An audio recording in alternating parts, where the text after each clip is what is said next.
Hi dears, Calicut university degree admission 2020 4th allotment publish ചെയ്തിട്ടുണ്ട്. അപ്പോൾ allotment details അറിയാനായിട്ട് എല്ലാവരും തന്നെ നിങ്ങളുടെ ലോഗിൻ പേജിൽ ലോഗിൻ ചെയ്ത് കഴിഞ്ഞാൽ ഡീറ്റെയിൽസ് അറിയാൻ പറ്റും. അപ്പോൾ പുതുതായി അലോട്ട്മെന്റ് കിട്ടിയവർ എന്തൊക്കെയാണ് ഡീറ്റെയിൽസ് ചെയ്യേണ്ടതെന്നുള്ളത് നമ്മൾ ഇന്ന് പറയുന്നതായിരിക്കും. അതേപോലെ തന്നെ സീറ്റ് വേക്കൻസീസും യൂണിവേഴ്സിറ്റി അപ്ഡേറ്റ് ചെയ്തിട്ടുണ്ട്. പുതുതായി ഓരോ കോളേജിലും എത്ര സീറ്റ് വേക്കൻ്റ് ആണ്, ഏതൊക്കെ കാറ്റഗറിയിലാണ് സീറ്റ് വേക്കൻ്റ് എന്ന ഡീറ്റെയിൽസും അപ്ഡേറ്റ് ചെയ്തിട്ടുണ്ട്. അപ്പോൾ നിങ്ങൾക്ക് അതും ഒന്ന് ചെക്ക് ചെയ്യാവുന്നതാണ്. ഇവിടെ സീറ്റ് വേക്കൻസി എന്ന് ക്ലിക്ക് ചെയ്ത് കഴിഞ്ഞാൽ UGയുടെ പോർട്ടലാണ് cuonline.ac.in. UG പോർട്ടലിൽ പോയിട്ട് സീറ്റ് വേക്കൻസി എന്ന് ക്ലിക്ക് ചെയ്ത് കഴിഞ്ഞാൽ നിങ്ങൾ പുതിയൊരു പേജിലേക്ക് ഡയറക്റ്റ് ചെയ്യുന്നതായിരിക്കും. അപ്പോൾ ഓരോ കോളേജിലും ഓരോ കോഴ്സിനും എത്ര സീറ്റ്സ് വേക്കൻ്റ് ആണ്, ഓരോ കാറ്റഗറിയിലും എത്ര സീറ്റ്സ് വേക്കൻ്റ് ആണ് എന്നത് ഇവിടെ അപ്ഡേറ്റ് ചെയ്തിട്ടുണ്ട്. അപ്പോൾ നിങ്ങൾക്ക് നോക്കാവുന്നതാണ്.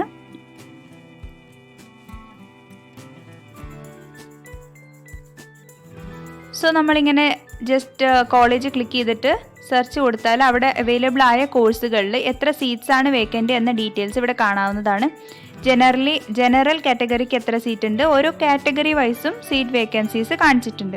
അപ്പോൾ നിങ്ങൾക്ക് അതൊന്ന് ജസ്റ്റ് ചെക്ക് ചെയ്യാവുന്നതാണ്. ഇനി നമുക്ക് 4th അലോട്ട്മെൻറ്റിൻ്റെ ഡീറ്റെയിൽസ് ഒന്ന് കാണാം. സോ 4th അലോട്ട്മെൻറ്റ് പ്രസിദ്ധീകരിച്ച സ്ഥിതിക്ക് നിങ്ങൾ ആദ്യം തന്നെ പുതുതായി അലോട്ട്മെൻറ്റ് കിട്ടിയ എല്ലാവരും യൂണിവേഴ്സിറ്റിയുടെ മാൻഡേറ്ററി ഫീ അടയ്ക്കുക എന്നതാണ് ഫസ്റ്റ് ആയിട്ട് ചെയ്യേണ്ട സ്റ്റെപ്പ്. അപ്പോൾ അലോട്ട്മെൻറ്റ് ലഭിച്ച് മാൻഡേറ്ററി ഫീ അടയ്ക്കാനായിട്ട് നിങ്ങൾക്ക് ടൈം തന്നിട്ടുള്ളത് 9/11/2020 മുതൽ 17/11/2020 വൈകിട്ട് 3 മണി വരെ നിങ്ങൾക്ക് പെർമനന്റ് അഡ്മിഷൻ എടുക്കാവുന്നതാണ്. അതായത് ആദ്യം തന്നെ മാൻഡേറ്ററി ഫീ അടയ്ക്കുക.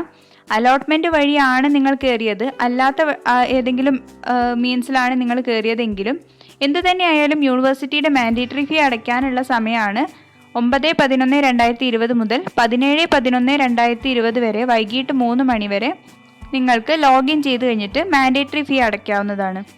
ഇനി ഈ 4ാമത്തെ അലോട്ട്മെൻറ്റിൽ നിങ്ങൾക്ക് പെർമനൻ്റ് അഡ്മിഷൻ എടുക്കുക എന്നൊരു പ്രോസസ്സ് മാത്രമാണ് ലഭിക്കുന്നത്. അപ്പോൾ നിങ്ങൾ എന്ത് തന്നെ ആയാലും ഏത് ഓപ്ഷൻ ലഭിച്ചാലും പെർമനൻ്റ് അഡ്മിഷൻ എടുക്കാം.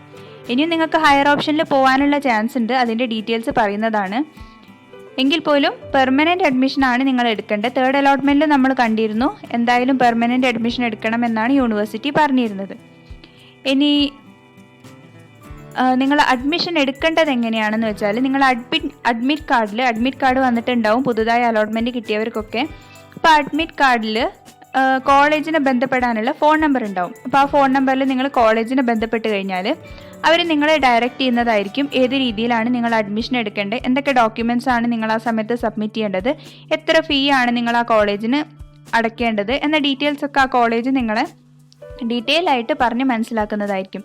അപ്പോൾ അഡ്മിഷൻ എടുക്കാനായിട്ടും നിങ്ങൾ ശ്രദ്ധിക്കുക. എല്ലാവരും കൂടെ കോളേജിലേക്ക് പോകേണ്ട കാര്യമില്ല. നിങ്ങൾക്ക് ഇപ്പോൾ എന്തെങ്കിലും ഒരു കാരണത്താൽ നിങ്ങൾക്ക് പോകാൻ പറ്റിയില്ല എന്നുണ്ടെങ്കിൽ ഓൺലൈനായിട്ട് അഡ്മിഷൻ എടുക്കാനുള്ള പ്രൊവിഷനും ഉണ്ട്. അപ്പോൾ ആ ഡീറ്റെയിൽസ് ഒക്കെ നിങ്ങൾ എന്തായാലും അഡ്മിറ്റ് കാർഡ് കിട്ടിയ ഉടനെ ആ കോളേജിനെ കോൺടാക്ട് ചെയ്യുക, അവരെ നിങ്ങൾ ഡയറക്റ്റ് ചെയ്യുന്നതായിരിക്കും. ഇനി തുടർന്നുള്ള പ്രവേശന പ്രക്രിയയിലേക്ക് നിങ്ങളെ ഉൾപ്പെടുത്തണമെന്നുണ്ടെങ്കിൽ, അതായത് നിങ്ങളുടെ ഹയർ ഓപ്ഷൻസ് കിട്ടാനായിട്ട് നിങ്ങൾ ഇനിയും ശ്രമിക്കുന്ന ഒരു വിദ്യാർത്ഥിയാണെങ്കിൽ നിങ്ങളുടെ ഹയർ ഓപ്ഷൻസ് നിങ്ങൾ ഡിലീറ്റ് ചെയ്യാതെ സൂക്ഷിക്കുക. അതായത് ഇപ്പോൾ കിട്ടിയ അലോട്ട്മെൻറ്റിൽ നിങ്ങൾ ഹാപ്പി ആണെങ്കിൽ നിങ്ങൾ ഹയർ ഓപ്ഷൻസ് ഒക്കെ നിങ്ങൾ ഡിലീറ്റ് ചെയ്ത് കഴിഞ്ഞാൽ അതായിരിക്കും നിങ്ങളുടെ ഫൈനൽ അലോട്ട്മെൻറ്റ്, അല്ലെങ്കിൽ ഫൈനലായിട്ട് നിങ്ങളുടെ പെർമനൻ്റ് അഡ്മിഷൻ ആയിട്ട് വരുന്നത് ഇപ്പോൾ കിട്ടിയ ഓപ്ഷൻ ആയിരിക്കും. ഇനി അതല്ലാത്ത പക്ഷം നിങ്ങൾക്ക് ഹയർ ഓപ്ഷനിലേക്ക് മൂവ് ചെയ്യണമെന്നുണ്ടെങ്കിൽ ഹയർ ഓപ്ഷൻസ് നിങ്ങൾ ഡിലീറ്റ് ചെയ്യാതെ ഇരിക്കുക. അപ്പം നിങ്ങൾക്ക് അടുത്ത ഒരു അഡ്മിഷൻ പ്രോസസ്സ് എന്തെങ്കിലും വരികയാണെങ്കിൽ, അതായത് സീറ്റ് വേക്കൻസീസ് വരികയാണെങ്കിൽ നിങ്ങളുടെ ഹയർ ഓപ്ഷൻസിലേക്ക് നിങ്ങളെ പരിഗണിക്കുന്നതായിരിക്കും. അപ്പോൾ ഹയർ ഓപ്ഷൻസ് നിങ്ങൾ നിലനിർത്തുകയാണെങ്കിൽ അടുത്ത ഒരു അലോട്ട്മെൻറ്റ് പ്രോസസ്സ് ഉണ്ടെങ്കിൽ അതിൽ നിങ്ങളെ പരിഗണിക്കും, സീറ്റ് വേക്കൻസിയിലേക്ക് പരിഗണിക്കുകയും ചെയ്യും. ഹയർ ഓപ്ഷൻസ് കിട്ടുകയാണെങ്കിൽ ഇപ്പോൾ കിട്ടിയ ഓപ്ഷൻ നിങ്ങൾക്ക് നഷ്ടമാവുകയും ചെയ്യും. So hope this is clear.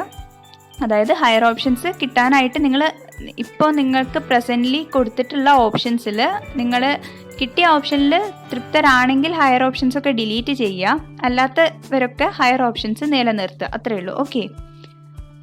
So ഇനി ഒരു 5th അലോട്ട്മെൻറ്റ് ഉണ്ടെന്ന് യൂണിവേഴ്സിറ്റി അറിയിച്ചിട്ടില്ല.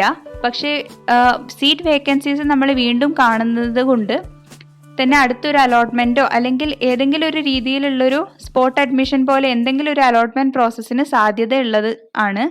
സോ അതുകൊണ്ട് തന്നെ നിങ്ങൾക്ക് ഹയർ ഓപ്ഷൻസിന് താല്പര്യം ഉണ്ടെന്നുണ്ടെങ്കിൽ ഡിലീറ്റ് ചെയ്യാതെ സൂക്ഷിക്കുക. സോ ഇതൊക്കെയാണ് 4th അലോട്ട്മെൻറ്റ് വന്നിട്ട് പുതുതായി പറയാനുള്ള ഡീറ്റെയിൽസ്. സോ ഈ ഇൻഫർമേഷൻ എല്ലാവരുമായിട്ട് ഷെയർ ചെയ്യുക. നിങ്ങൾക്ക് വീഡിയോ ഇഷ്ടമായാൽ ലൈക്ക് ചെയ്യുക, അതേപോലെ ഫ്രണ്ട്സുമായിട്ടൊക്കെ ഷെയർ ചെയ്യുക. ആൻഡ് ആദ്യമായിട്ടാണ് ചാനൽ കാണുന്നതെങ്കിൽ തീർച്ചയായിട്ടും സബ്സ്ക്രൈബ് ചെയ്യുക, സപ്പോർട്ട് ചെയ്യുക. So thanks for watching. Thank you.